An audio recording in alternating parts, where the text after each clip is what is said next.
Rev it up and welcome to Cars Yeah, show number 2496. Well, today we're celebrating the 7th annual Philadelphia Concours d'Elegance that takes place Sunday, June 23rd at the Simeone Foundation Automotive Museum. And we've got a very special guest today who'll be talking on the panel that they're having. So be prepared to be inspired. This is Cars Yeah, where you'll enjoy interviews with inspiring automotive enthusiasts. Mark Green is here to provide you with a fuel injection of automotive inspiration. So get in, sit down, buckle up, and get ready for a wild ride here on Cars Yeah.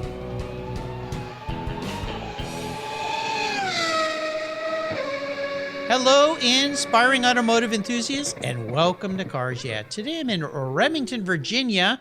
Very special place out in the country with a very special guest by the name of Michael Dale. Hey, Mike, welcome to Cars Yeah. Do you have any gear, and are you ready to release the clutch? Well, thank you for the welcome. You're welcome. Yeah, I'm ready. So happy to have you here today. Now, before I give you a more proper introduction and we dive into what you're doing these days, would you share maybe one little thing that most people don't know about you, Mike?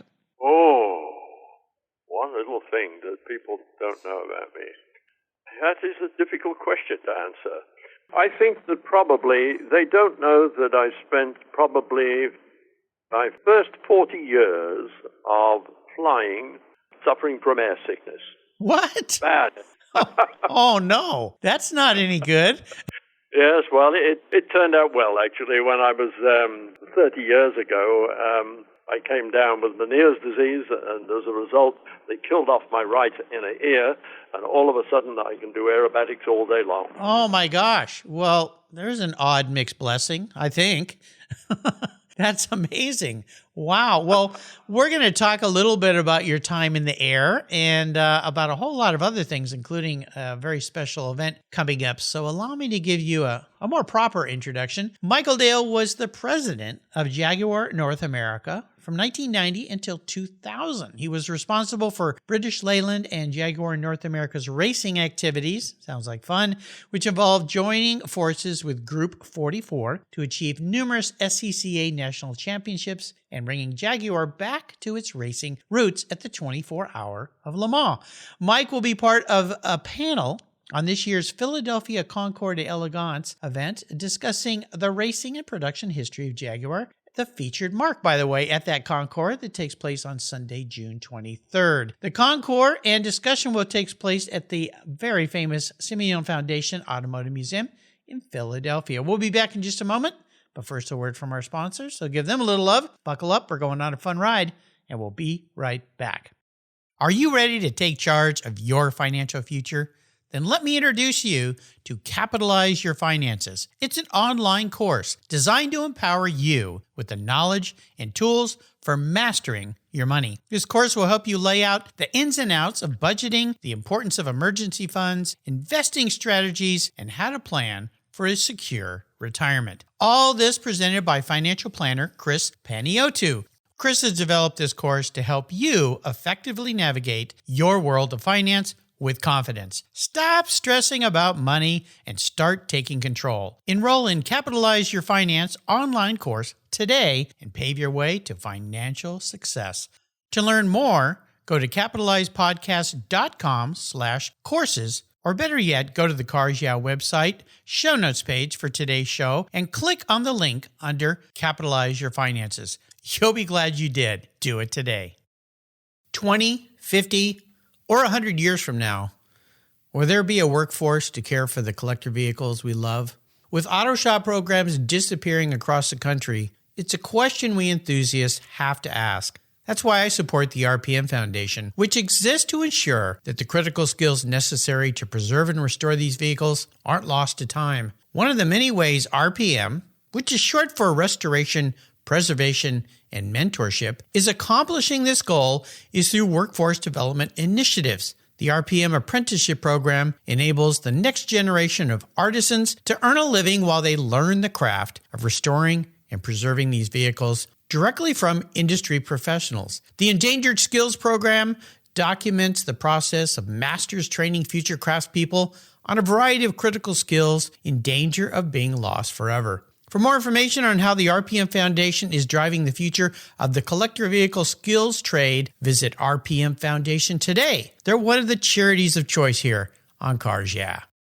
For several years now, you've heard me talk about Linkage Magazine. I've been a subscriber since the start. Their talented and creative team brings you a spectacular publication and website that shares the automotive passion from a worldwide perspective. Linkage is about driving, restoring, collecting, and first-hand experience at collector car auctions and more. They bring you real-world values plus rational, experienced opinions on the current markets. They cover the automotive world and the people who share our passions. And Linkage Magazine has grown, mailing you 6 issues annually. Join me on this journey with Linkage. They're geared for the automotive life. You can subscribe at linkagemag.com. So, Mike, we could do 10 shows about you. I will say we'll call you a rather mature man versus an old guy like me. But would you share your age? Because you are one of the most spry guys for where you are. You are about to turn 90, right? Well, I've just turned 89.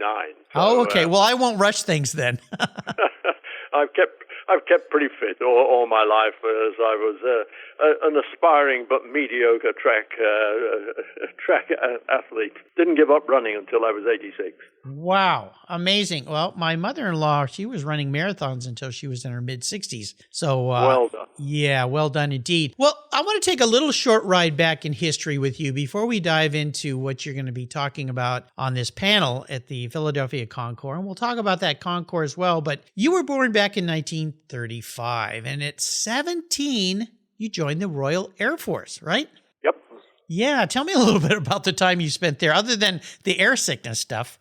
Well, of course, being brought up in World War II, there were aircraft over our heads all the time, practically. Yeah. And we bombed fairly regularly in Birmingham. And by the time I was 7 or 8 years old, I wanted to be a pilot. So I qualified for a pilot training course in the Royal Air Force. Joined them when I was 17, and spent 6 months officer training, and then started flying.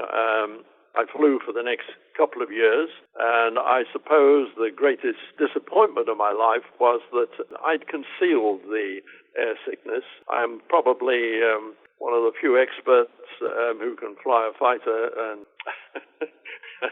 pull a plastic bag out of it, whip off the oxygen mask, throw up, go back on full oxygen. I managed to conceal it from them pretty well for most of the 2 years, but it became pretty obvious towards the end that it was sort of public knowledge, and 14 days before the passing out parade, they grounded me. Oh, my goodness. Wow. So that was my Royal Air Force career over, and I came out of the Royal Air Force. Wow. It's tremendous, and given that the UK is obviously a longtime ally here of the U.S., thank you for your service. I appreciate it very, very much. Sorry that you had to go through that, though. I can't even imagine, but bravo. Very well done. After the Air Force, though, you kind of moved into the automotive industry. My understanding is you were a mechanic, you were in sales and management, and you worked all over the world, Africa, Latin America, Caribbean.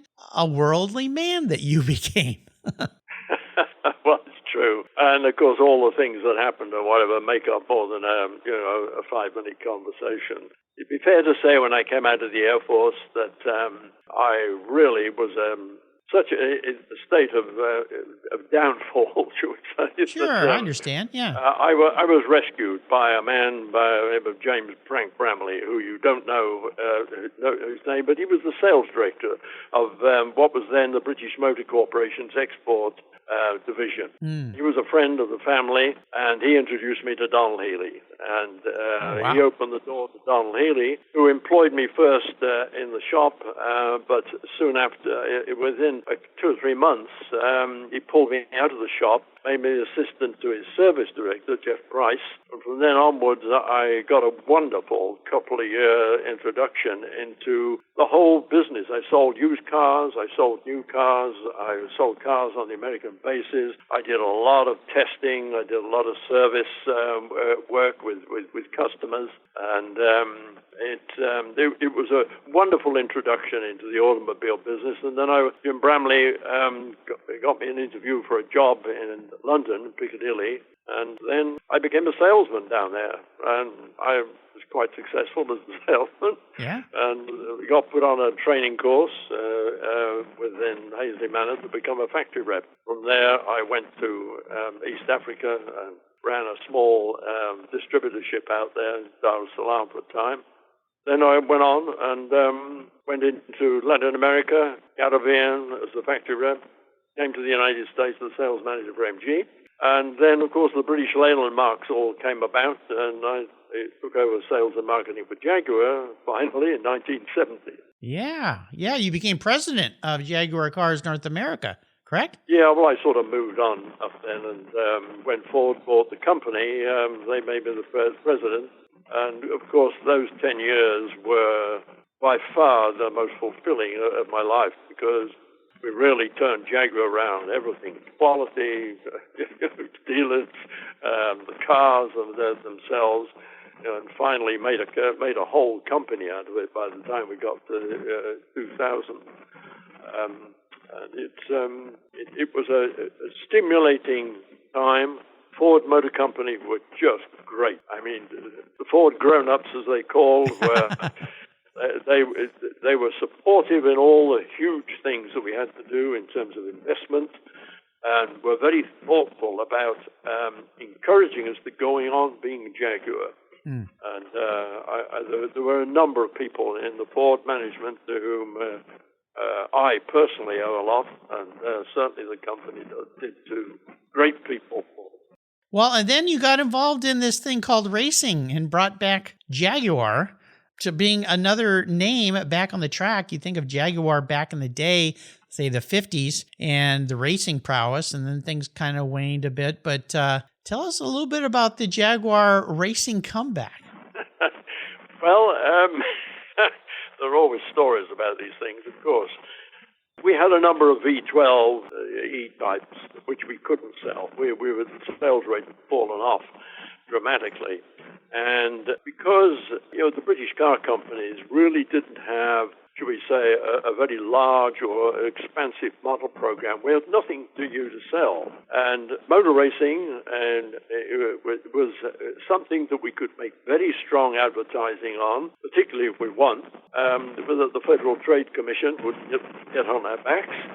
So I wanted to go racing again. It met a lot of resistance because British Leyland, to whom we reported then, British Leyland International, the head really didn't want to trust the Jaguar racing name to a bunch of colonial. And I don't think Jaguar were against it particularly. Lofter England was a good friend. But I think that in the end, of course, one has to operate with two faces. One is as a racer oneself, facing the race car companies, and it's looking the other way as to how you handle the management. Yeah. Who know nothing about motor racing, and Yeah. frankly, from a race car, they are in another country compared with the intensity and intense attitude of motor racing. I got round it all in the end because I proposed to him that we would guarantee that we wouldn't go to any racetrack unless we could break the lap record. Oh, wow. He bought this instantly. He didn't realize that it really meant absolutely nothing at all because of the way records were falling. If you went motor racing without that in mind, frankly, you weren't going to win many races. But they bought it hook, line, and sinker. And, Bravo. And at that point, we put Bob Tullius and Joe Huffaker into the Jaguar racing business with obvious success when we won the national championship. The Group 44, right? Yep, we did indeed. But an oddity there, I've forgotten who the Huffaker driver was now. I'm afraid with my adult memory, and I should remember it. But No Bob, worries. of course, was in the other car. And they'd qualified on the front of the grid. So here we are, 30 minutes, two Americans about to decide who's the national champion. Yeah. Clearly, they were going to race very hard. I was told by British Leyland management I was to tell one of them to win and the other one to come second. Can you imagine telling a couple of race drivers Gee, that? This sounds a little bit like what old Carroll Shelby had to do with Ken Miles and the GT40. So, yeah. I wasn't about to tell Bob Julius that he might come second. Of course. So I just took them into one of the trucks and sat down and sort of, look, this is on my head. This is what I'm supposed to tell you. We all three of us, because we were all racing. I was racing the Bug-Eyed Sprite the day before. Yeah. Look, just don't hit each other. All right, that's the only thing that you're going to get into. Don't take each other out, please. And of course, on the warm-up lap, gearbox I think broke on. I think his name was Mueller, was it? Jaguar, Huffaker's Jaguar. Ah, okay. And of course, that was it. They had to go around again, remove the car, and there was only one Jaguar left, which then won. There you go. Well, problem solved. All that worry for nothing. Oh, my gosh. Well, one of the great things about Concours events, and I've attended many, and the Philadelphia Concours is one of them, and of course, taking place at the wonderful Simeone Museum, where racing history has been done so well, is we have these panel discussions. And this year, Harry Hurst, who's the director of programs at the Simeone Foundation, is going to be your moderator, but you're going to be up there with some pretty big names. I'll run off a couple here. Racers Neil Smith and Chip Robinson, motorsports director Bob Atelius, as you mentioned, and Tony Dow, and restorer Dean Cusano. Almost all these guys have been past guests here on Cars Yeah. So this is going to be a really fun thing for people to sit and listen to the stories and the history. Have you been on one of these panels before? Yes, I have, but not recently. Back actually while I was still working with David E. Davis, who was a very good friend. Oh, wow. Yeah. And, it's interesting to hear what the audience wants to say, because there's always so many backstories amongst in racing that really, with the people that are there, as you said, a distinguished group. Boy, it's only an hour. We've got to pack a lot in. Yeah, I've sat and listened to many of these, and I don't know how you guys do it. That's the job of the moderator, I guess. So Harry will have to rein you guys in. But I think what the audience who attends these events, and I encourage anybody listening, number one, to go to the Philadelphia Concours, but any Concours you go to, and most of the big ones these days have these panels, is go and sit and listen, especially when you got somebody like Mike, who we have here today. The history that resides in this guy's head will just blow you away. And that's the fun part for me, is to listen to you guys talk about what you've been through, what you've done, and these things that are in our memories. You guys lived it. So bravo to you and everyone on the panel for sharing your stories. I think it's going to be fun. And of course, I wanted to chat a little bit about your impressions of this event. It's going to involve several things. They've got a preview gala dinner. They've got the Concours event, which is the 7th annual. They got youth judging and car corral, so people bringing cool cars can park, and there's a show in the parking lot as well as the Concours. What is your impression, or can you share a little bit about us of your thoughts on the Philadelphia Concours? Yes, all those neat cars, Simeone Foundation. Oh my gosh. Museum, cool cars for kids, and Judy Stropers. Well, I mean, what a combination. Yes. Judy called me and said, hey, I need you. And she has been a friend for more years than she would probably like me to say. And she's just a fine lady. So immediately, of course, I said yes. And then I started looking into cool cars for kids. Oh, yeah. The thing that appeals to me enormously about the whole thing is that, when we have things like COVID, that we throw billions behind them because it's a large number of people. Mm-hmm. But with cool cars for kids, they're digging into things that people don't invest money in. So it's a heck of a neat charity. So I think, from my point of view, going up there, seeing Judy, seeing a great museum, Concours, seeing some old friends and hearing some old friends. Yeah. It's going to be a pretty neat weekend, frankly, and I encourage anybody who is thinking of go and donate. Well, absolutely. I'm glad you mentioned that. And yeah, Judy has brought so many people to this show here at Cars Yeah, and she knows everybody. My son teases me with as many guests as I've had. He says, "Dad, you know more people than the Pope." And I said, "Yeah, but I don't know more people than Judy Stropus." So she's got me beat by far, but we really appreciate her. She's also been a guest on the show. But may I tell you a yes, story please. about her? Okay, we're at Le Mans, 1990. Tony Dow and I were set out to screw the English race team. We wanted to beat them, and we did, of course. Of course. That's a very long Tony Dow story. It was wonderful, frankly. But Judy was running one of the Porsche teams, timing and scoring. She had somebody drop out. She saw Mary and I in the paddock, and immediately came across to Mary and asked her, would she join the Porsche? Oh my gosh! She was on to come and time and score, and of course the Jaguar board is there, and which I've recently become a member. Yes. Yeah. at that time, and I had to spend the whole of the 24 hours dodging the question of where the hell was my wife. Well, Yeah. that's something that I don't think anybody probably knows about Mary and I. Judy will tell you that she came.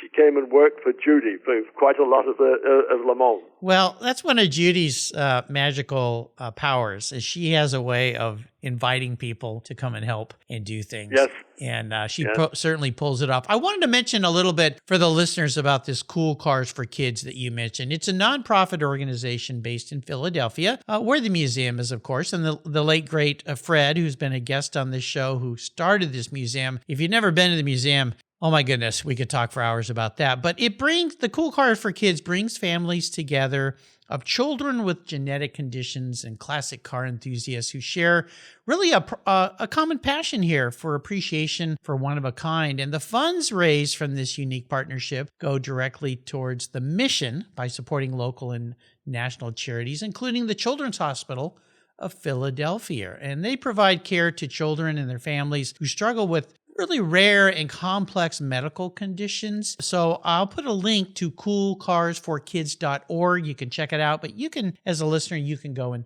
donate anytime. So I want to make sure that we mention that. You know, Mike, I like to ask my guests about what I call our driving inspirations, people that are key influencers in your life. We could probably do 10 shows for you about this because you've been in the industry for so long, but maybe we could touch on one person here that you'd like to call out just for today that's been highly influential in your life. And this could be going all the way back to your days in the air, flying for the Royal Air Force.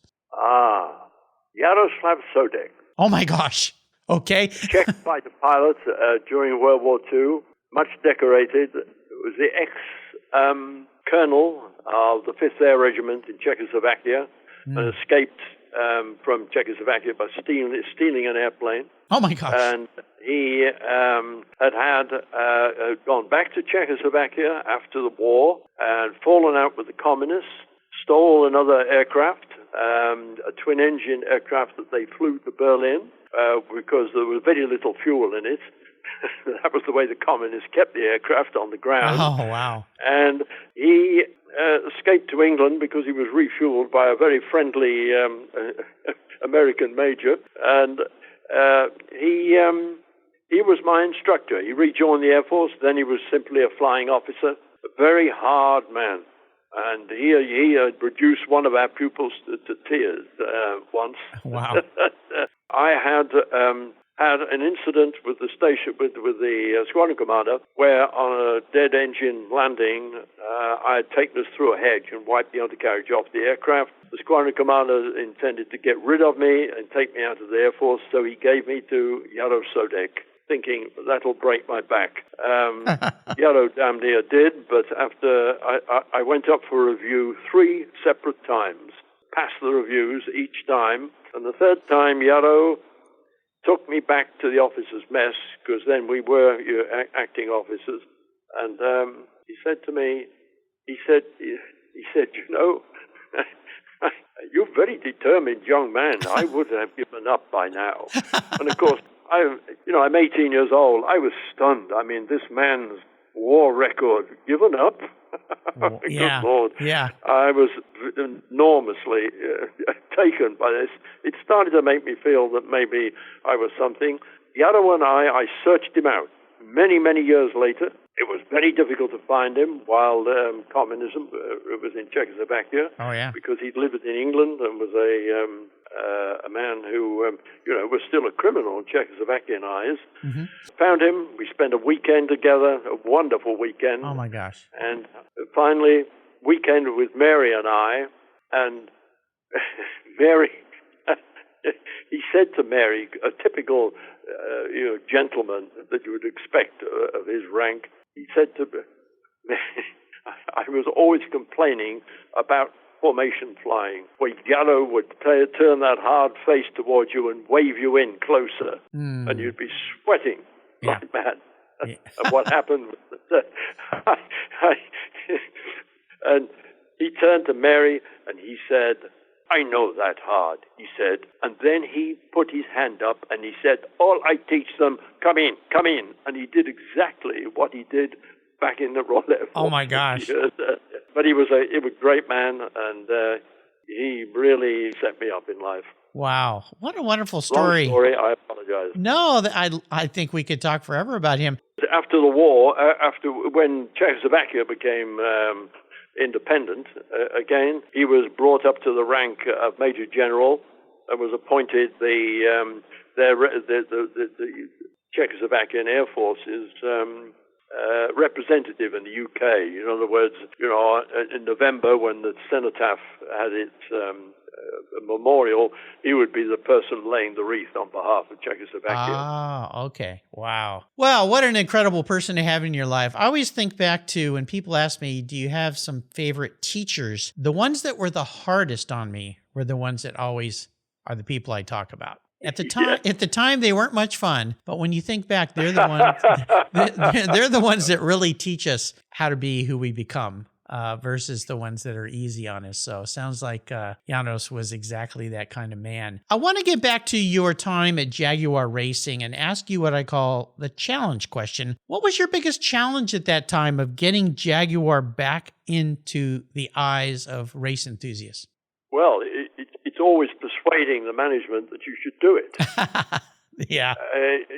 That's is the first challenge, because we had highly competent people. I mean, whether it was Bob Tullius, Joe Huffaker, Tom Walkinshaw, the racing part of it was relatively simple. The difficulty was persuading a management to spend the money, and the most critical point was really when British Leyland let Jaguar go. We had been selling 60,000 to 70,000 sports cars, Triumphs and MGs, and about 3,000 Jaguars. And almost overnight, within 12 months, of course, MG and Triumph went away. Mm-hmm. So the cabinet had already told us in England they were not going to help us any further, and dealers were going bankrupt across the United States because the banks were pulling the floor plans, and Automotive News ran a headline saying that British Leyland was bankrupt, and therefore Jaguar would soon be extinct. And we had to do something dramatic. And Bob Tullius at that point was down to he and Lanky Fouché, because we didn't have a race program, and with their Triumph and MG gone. And I decided that from a PR point of view, the clever thing to do would be to do something outrageous, like go motor racing. It would be the center of a PR story that we could mount some kind of an attack. John Egan had just taken over Jaguar, and it was clear that John had the energy to really change things in a way that we had never had before. So I went to see John in England. And, of course, John at that point, he'd got strikes on his hands, he'd got all sorts of issues. He was a very positive man, and he seized upon the idea. He could see, we got to do crazy things to turn this, to survive. But the problem was, of course, that John didn't make the decision. It was British Leyland International. So we went down to British Leyland International. He met with the head, who, on hearing my pitch, accused me of just letting my enthusiasm for racing carry me away. To which John Egan said, he said, "Oh, by all means." He said, "Let's curb Mike's enthusiasm and let the company go bankrupt." Nice. And he was so rude. I mean, John was very forceful that the deal was done that if I sold 500 extra Jaguars, which would start the program off, we could do it. So I guaranteed we would do that, and was told, "Well, you realize you don't have a job if indeed that happened, if you don't sell the 500. Ooh, ouch, yeah. But that didn't matter to me. I mean, because obviously the company was going to go under anyway if that would happen. Sure. So there we go. I went back to Bob, and we went Trans Am racing. We won, and some of the great advertising we got out of it. I mean, you probably don't remember, but we did one, Thundering Elegance, which after we won the Trans Am. And at that point, we were able to go to the banks and say, "Look, we're not going bankrupt. We're going motor racing." And they bought it. They bought it. And it stabilized the whole situation. And, well, the rest is indeed history.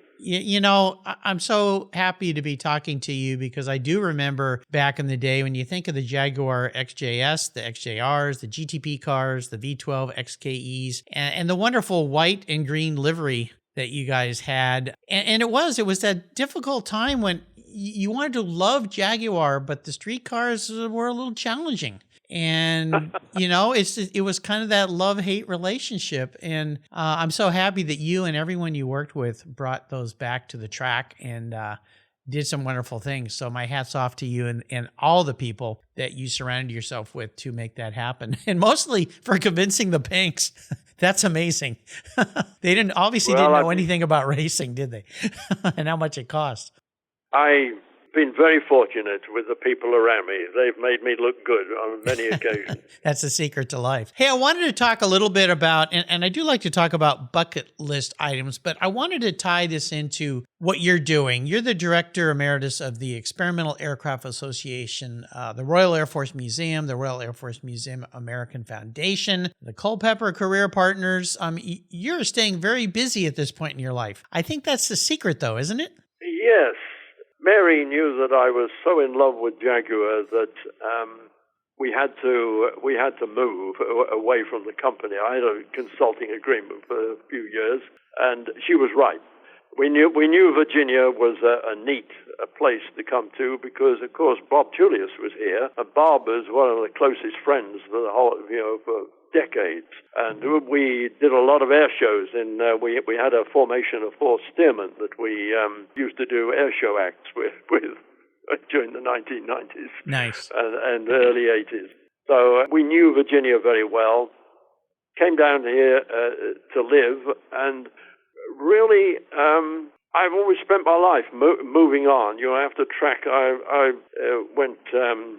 started motor racing, and then after that, I went gliding. Then I went flying again, and then flew warbirds. Always doing something new. And I had become quite disgusted with the educational level of the people that we had to hire. And I knew I wanted to do something with education. And the county administrator was an ex-captain out of the Navy, flew F-18s and F-14s. Wow. He and I made instant friendship. I'll bet. He said, Career Partners is about to go out of business. Joined the board and turned it around. So we did. We put together a thing called E Squared to start off with. It's a high school semester-long business competition with kids that are randomly selected. They have to volunteer first, but we put the teams together randomly. They have to construct a business. We teach them the whole thing. A 5-year plan. They have to do the whole gamut, all the way through cash flow, the whole deal. And we did it by putting a whole bunch of money together from the local people, so that the winning team, each member gets $10,000 and each year, and we coach them once a week by using local business firm. We have about 70 people involved in it altogether, and it's gone on now where we just celebrated the 15th effort, 15th year of it. And it's now sprouted into all sorts of other programs. We have 5 career partners programs going on with the schools now, all sorts of things, like mock interviews, and introductions to 30 or 40 companies. And wow. it just sort of kept growing. And, I started, I was put on the airport board, so I'm still on that. And clear we needed an air show, so we organized an air show. The air show still goes on 20 years later. Wow. Although I don't have to do any work on it anymore. It's got a whole bunch of volunteers that run it. And, of course, it was obvious then we'd put 300 or 400 kids through a STEM program at the airport for a couple of days before the air show. And, I can go on and on. Things keep on growing like that. For some reason. I'll tell you something. You've discovered what I've learned is the secret sauce to life. And that is, number one, find a way to help others. And you've done this in so many different ways, Mike. My hat's off to you. And helping young people be better educated is so important. And tying your passion into what you do. You've definitely figured it out, my friend. I want to ask you about one special vehicle in your life. This may be easy or this could be very difficult. Is there one vehicle? Now, this could be a car you owned, or it could be maybe one of the Jaguar Group 44 race cars. Is there one vehicle that really stands out for you? Am I allowed to have 2? You can have as many as you'd like, my friend. Well, one obviously is the Austin Healey Sprite. Obviously winning a national championship, and it was a big deal at the time. But it's a special car for a completely different reason. While I was working for Donald Healey, of course, at that time, they were developing the Austin Healey Sprite. And at some point, it had to be sold to Sir Leonard Lord, who was the head of the British Motor Corporation then. And so one day, I was taken out to the prototype Sprite.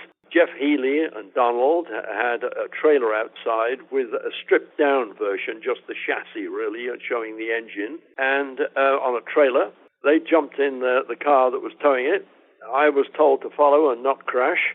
And away I went, following them over to what was called the Kremlin, which was the headquarters of the British Motor Corporation, 25 miles away. And I stood there while Donald and Jeff sold the Sprite to Sir Leonard Lord. Wow. That was its beginning. And then, coming all these years later, Bob Burton, who was the advertising manager when I was the sales and marketing vice president, convinced me that we should drop the Austin Healey Sprite. Now, the Austin Healey 3000 had gone because they couldn't modify it to meet the U.S. specs, simply because if we put all our advertising money into MG, we would sell more midgets than we had midgets and Sprites together. He was right. I killed the Sprites. Yeah. And we called them all midgets, and Bob Burton was absolutely right. We sold a lot more MGs that way.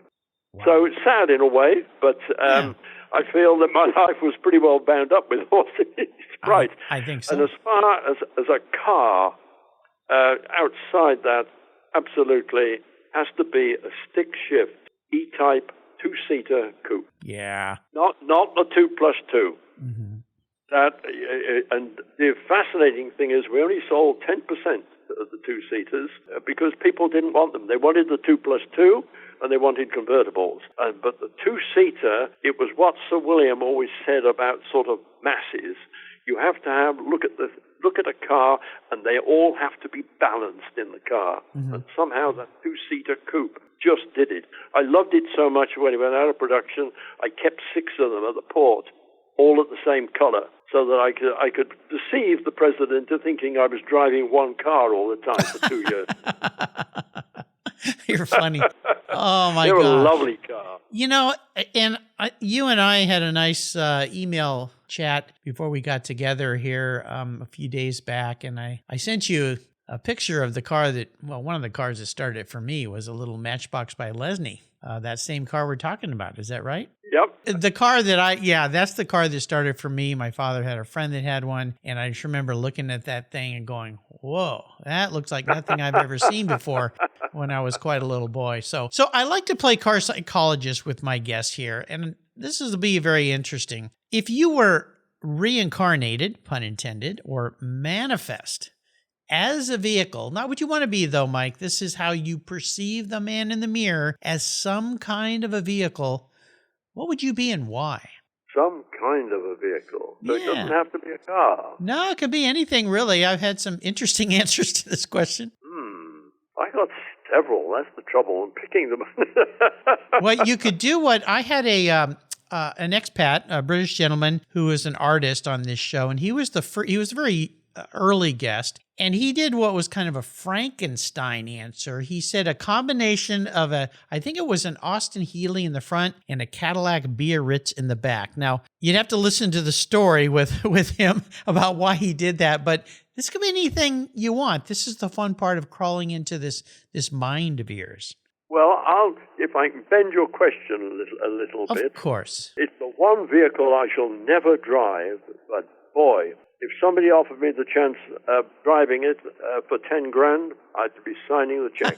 Okay. It would be the 130-foot long big boy steam engine. Oh my gosh. If you ever looked into that vehicle, it is the culmination of everything that anybody ever knew about how to make an engine work on steam. Oh, wow. For the technology at the time, it is just astounding.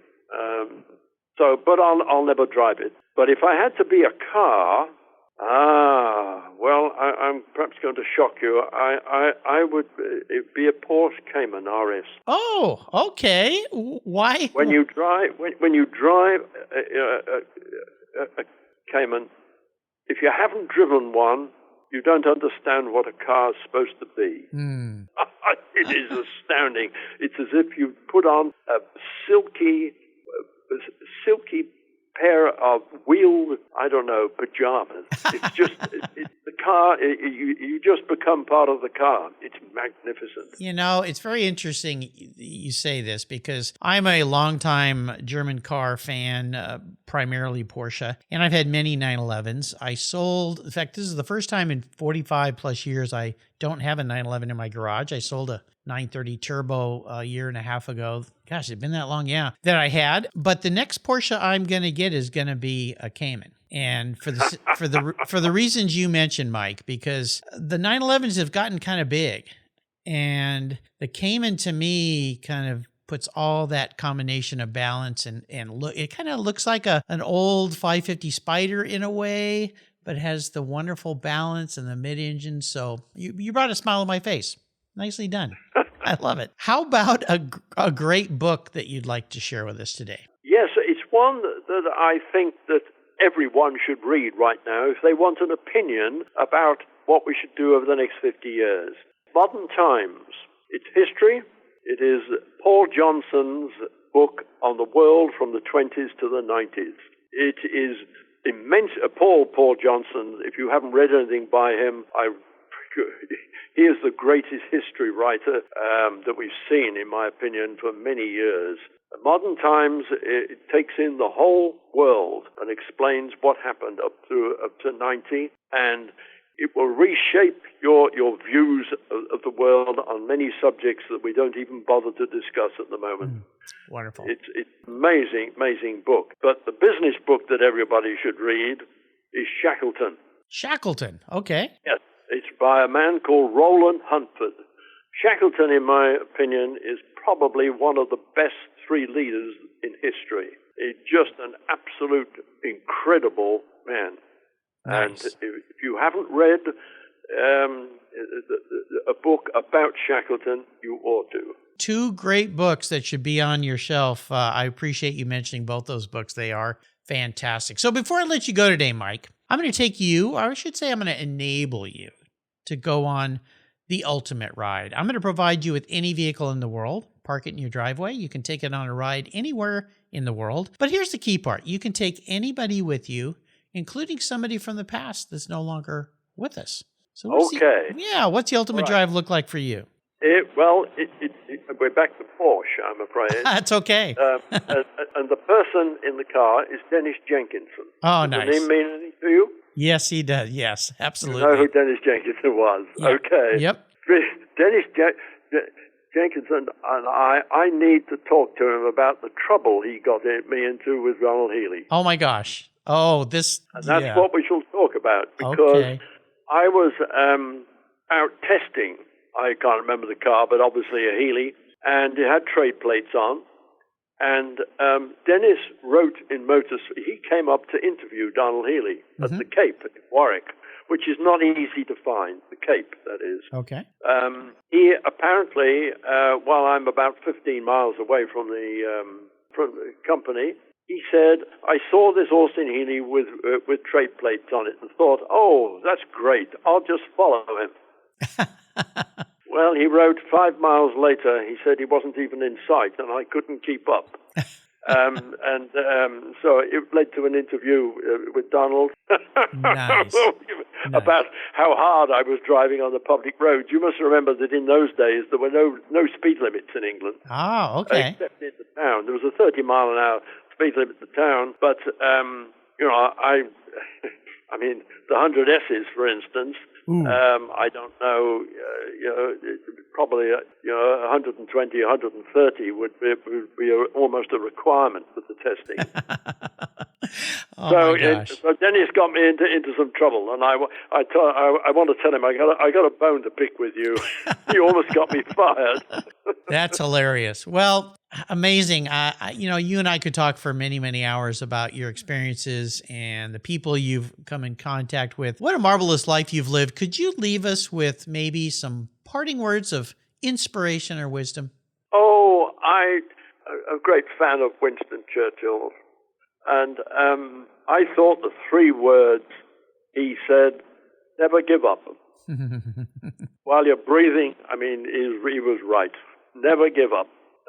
You know what's interesting about your answer there, Mike? I have had hundreds of racers on this show, and you are a true racer because every single one of them have quoted Winston Churchill. And it is true in life. It isn't true in racing. Never, ever, ever give up. I love it. Mike, I can't tell you how grateful I am that we got together today. Another big thank you and a big hug for Judy Stropas for putting us together. I hope everybody listening is able to make their way to the Philadelphia Concours coming up very soon this month. You can go to their website. I'll put links to it, but it's easy to find, philadelphiaconcours.org. And I hope that you get there. And actually, I think it might be .com. I apologize for that, philadelphiaconcours.com. Also, check out coolcarsforkids.org. Mike, thank you for sharing just a little window into this amazing life that you've lived. I can't thank you enough for spending time with me today. You and I could talk forever. Until you and I talk again, my friend, I'll see you at the Philadelphia Concours. I look forward to it. It'll be fun. You're welcome. Thank you so much for joining us on today's ride here at Cars Yeah. Drive on over to carsyeah.com to find show notes and inspiring automotive fun. Download your free copy of Filler Up, a fun book filled with gorgeous photographs of fuel filler fun, including quotes from more inspiring automotive enthusiasts. Download your copy today, and we'll see you next time on Cars Yeah.